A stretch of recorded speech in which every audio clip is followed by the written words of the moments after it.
Segunda parte, capítulo 2, Espíritos Felizes. Um médico russo.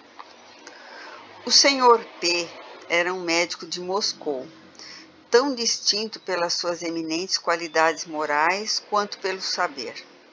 A pessoa que o evocou só o conhecia pela reputação, não tendo relações diretas com ele. A comunicação original foi dada na língua russa. Pergunta, após a evocação. Estás aqui? Sim.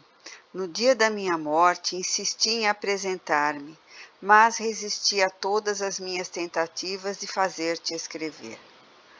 Ouvi as palavras que dizias ao meu respeito. Isso me fez conhecer-te e tive então o desejo de conversar contigo e poder servir-te. Pergunta. Por que, tendo sido tão bom, sofreste tanto? Isso foi uma graça do Senhor, que desejava me fazer sentir dessa maneira o valor da minha libertação e fazer-me avançar o mais possível neste mundo. Pergunta. A ideia de morrer te aterrorizou? Não, eu tinha muita fé em Deus para isso. Pergunta. A separação foi dolorosa? Não. O que chamam de último momento não é nada. Senti apenas um estremecimento muito rápido e logo após já me encontrava muito feliz de haver me desembaraçado da minha miserável carcaça. O que aconteceu então?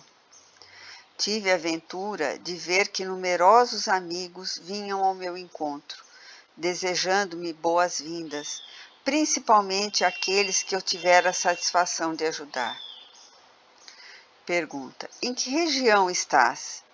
Em algum planeta? Ao redor dos planetas há o que chamas espaço. É aí que me encontro. Mas quantas graduações existem nessa imensidade, das quais o homem não pode fazer ideia? Quantos degraus existem nesta escada de Jacó que vai da terra ao céu? Ou seja, do aviltamento da encarnação no mundo inferior como vosso, até a depuração completa da alma. Aqui onde me encontro, não se chega senão depois de muitas provas, o que vale dizer de muitas encarnações. Pergunta. Então deves ter tido muitas existências? Como poderia ser de outra maneira? Não há exceções na ordem imutável estabelecida por Deus. A recompensa só pode ser dada após a vitória na luta. E quando a recompensa é grande, necessariamente a luta também o foi. Mas a vida humana é tão curta que a luta só se realiza de fato através de intervalos, e esses intervalos são as diferentes existências sucessivas. Ora, desde que estou num degrau elevado, é certo que atingi essa felicidade por uma sucessão de combates, nos quais Deus me permitiu a vitória algumas vezes. Pergunta. Em que consiste a tua felicidade? Isso é mais difícil de te dar a compreender. A felicidade que sinto é um contentamento extremo de mim mesmo. Não pelos meus méritos, o que seria orgulho, e o orgulho é a marca dos espíritos réprobos, mas um contentamento, por assim dizer, imerso no amor de Deus, no reconhecimento de sua infinita bondade. É a alegria profunda de ver o bem e o bom, de poder dizer, talvez eu tenha contribuído para o melhoramento de algumas criaturas que se elevaram ao Senhor. A gente se sente como que identificada com a felicidade. É uma espécie de fusão do espírito com a bondade divina. Tem-se o dom de ver os espíritos mais puros, de compreendê-los em suas missões, sabendo que também se chegará lá. Pode-se entrever no infinito incomensurável as regiões resplandecentes do fogo divino, chegando-se mesmo a ofuscar-se ao contemplá-las através do véu que ainda as envolve. Mas, que digo? Compreende as minhas palavras? Esse fogo de que falo, pensas que seja, por exemplo, semelhante ao sol? Não, não. É alguma coisa indizível para o homem, pois as palavras só exprimem os objetos, as coisas físicas ou metafísicas de que se tem conhecimento pela memória do desconhecido absoluto. Não se dispõe de termos que possam dar essa compreensão. Mas fica sabendo que já é uma felicidade imensa pensar que se pode subir infinitamente. Pergunta: tiveste a bondade de dizer que me queres ser útil? Em que pergunto?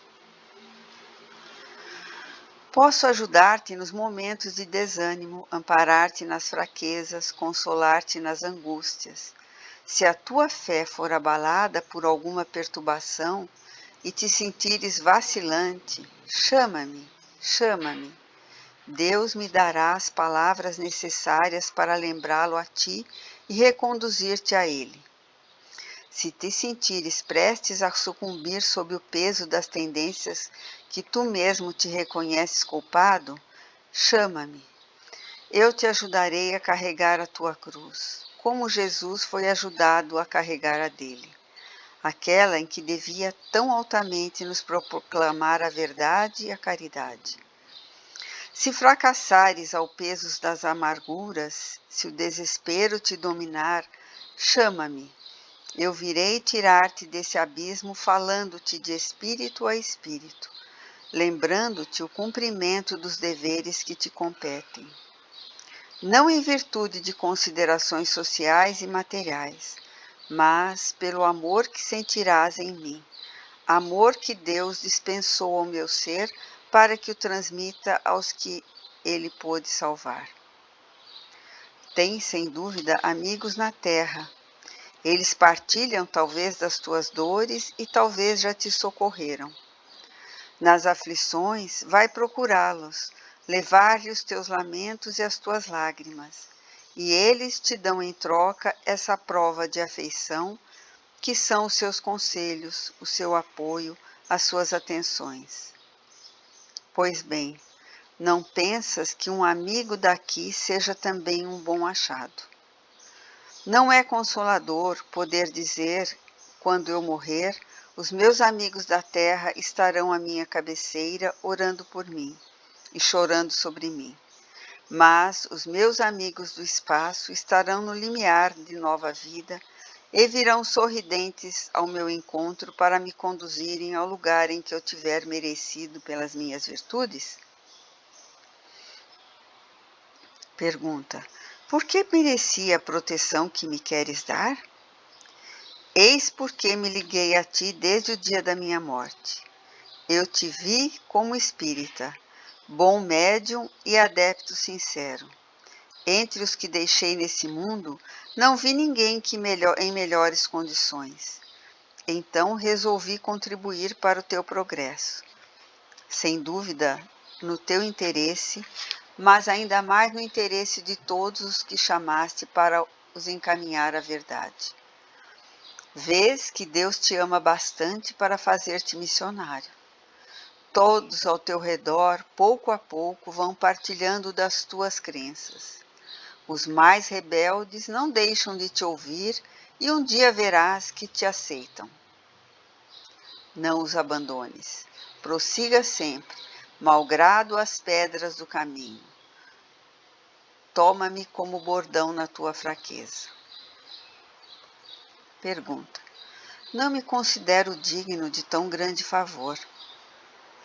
Não há dúvida que estás longe da perfeição, mas o teu ardor na difusão das boas doutrinas, no alento à fé dos que te ouvem, na pregação da caridade, da bondade, da benevolência, mesmo quando procedem mal contigo, sua resistência aos impulsos da cólera que facilmente podia satisfazer, contra os que te aborrecem ou menosprezam as tuas intenções, tudo isso, felizmente, serve de contrapeso ao que ainda possui de mal. É um poderoso contrapeso como o perdão. Deus te cobre com as suas graças através da faculdade que te deu, e cabe a ti desenvolver pelos teus esforços a fim de trabalhar eficazmente para a salvação do próximo. Deixo-te, mas conta comigo. Trata de moderar os teus caprichos terrenos e de viver mais frequentemente com os teus amigos deste lado.